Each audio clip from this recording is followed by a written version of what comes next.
Hello बच्चों, क्या हालचाल। आई होप आप बहुत ही मस्त होंगे, स्वस्थ होंगे और अपने स्टडी को बेहतरीन तरीके से आगे बढ़ा रहे होंगे।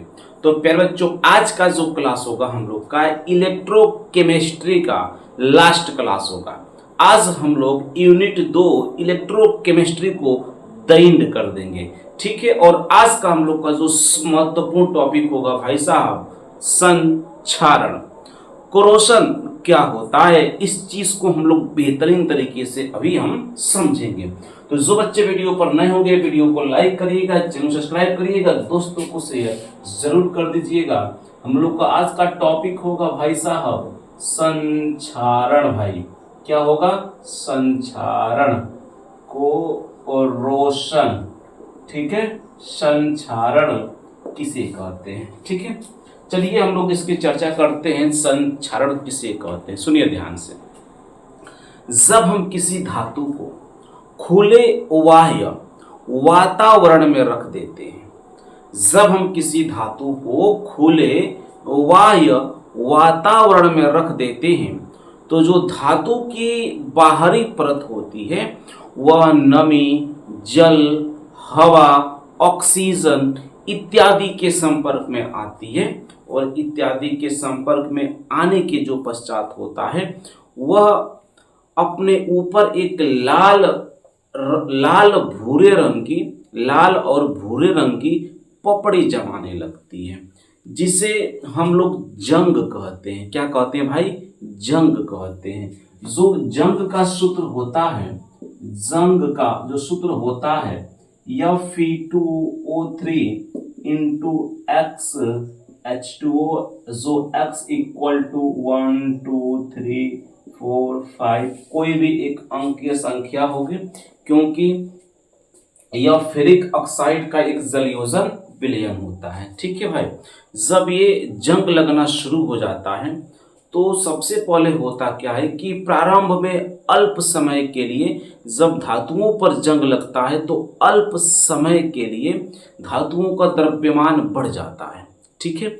और उसके बाद इन धातुओं का नष्टीकरण होने लगता है, धातुएं क्षतिग्रस्त होने लगती है। तो आपके पेपर में पूछता है कि जब जंग लगता है धातुओं के ऊपर तो उसका द्रव्यमान घटता है कि बढ़ता है। तो जवाब सुनिए ध्यान से।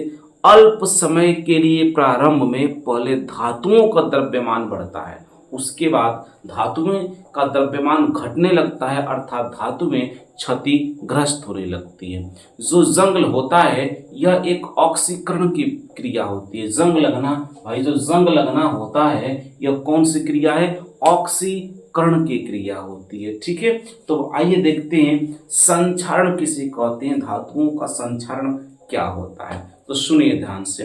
जब धातुएं के ऊपर जंग लगता है, जब धातुओं के ऊपर जंग लगता है तो धातुएं अपनी जो यांत्रिक शक्ति होती है उसे नष्ट करने लगती हैं, उसे खोने लगती हैं। और धातुओं के द्वारा अपनी यांत्रिक शक्ति को खोने की जो क्रिया होती है इसे धातुओं का संक्षारण कहते हैं। बात समझ में आई आपको?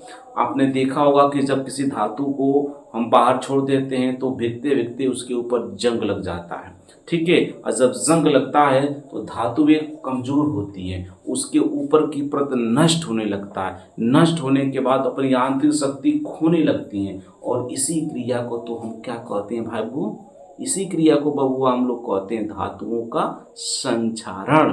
धातुएं का संक्षारण इतनी मतलब कि देश में आर्थिक स्थिति को नष्ट करता है, जैसे कि घर के सामग्री नष्ट होने लगते हैं, जो पानी वाली जहाज़ें होती हैं उनका मेंटेनेंस करना पड़ता है, ठीक ना। गाड़ियों का सर्विसिंग करता है। मतलब इस धातुओं के संक्षारण से जो होता है हजारों करोड़ जो होते हैं कि हर साल रुपए खर्च करना पड़ता है धातुओं से बनी वस्तुओं का क्या करने के लिए? मेंटेनेंस करने के लिए या सर्विस करने के लिए, ठीक है। इसलिए सोचा ये जाता है कि हम किस प्रकार से क्या करें धातुओं को संक्षारित होने से बचा लें। बात समझ में आई? तो हमारा टॉपिक हो जाएगा कि धातुओं को संक्षारण से बचाने के उपाय। धातुओं को संक्षारण से बचाने के उपाय। धातुओं को संक्षारण से बचाने के क्या क्या उपाय होते हैं। ठीक है भाई, तो इसमें पहला एक उपाय हो जाएगा कि धातुओं को खुले वायु वातावरण में न रखें। जब वायु वातावरण में खुला नहीं रखेंगे तो जो धातुओं की बाहरी परत होती है वह ऑक्सीजन नमी के संपर्क में नहीं आएगी, जिससे ऑक्सीकरण की अभिक्रिया नहीं होगा और उसकी जो बाहरी परत होती है वह नष्ट नहीं होगा। क्योंकि जब ऑक्सीकरण होता है तो धातु से इलेक्ट्रॉन बाहर निकलना शुरू होते हैं। आपने पढ़ा होगा इसी चैप्टर में ऑक्सीडेशन रिएक्शन, इसमें आवेश बढ़ता है अर्थात धातुओं से इलेक्ट्रॉन बाहर निकलते हैं और जब इलेक्ट्रॉन बाहर निकले धातुएं क्या होंगी, नष्ट होंगी। इलेक्ट्रोलिसिस में आपको पढ़ाए थे चांदी वाला, जब इलेक्ट्रोड लिए थे तो बात समझ में आई। तो अब पहला पॉइंट हो गया कि धातुओं को खुले बाहर वातावरण में न रखें। दूसरा पॉइंट ये हो जाएगा कि धातुओं के ऊपर जो बाहरी परत होती है धातु की उस पर पेंट या कलई कर दें जिससे कि धातु की बाहरी परत के संपर्क में जल हवा नमी न आए। इसीलिए तो धातुओं को संक्षारण होने से बचाने के लिए घर के खिड़कियों पर, दरवाज़ों पर जो लोहे की बनी होती है उस पर पेंट कर देते हैं, ताकि वह धातु संक्षारित न हो। ठीक है।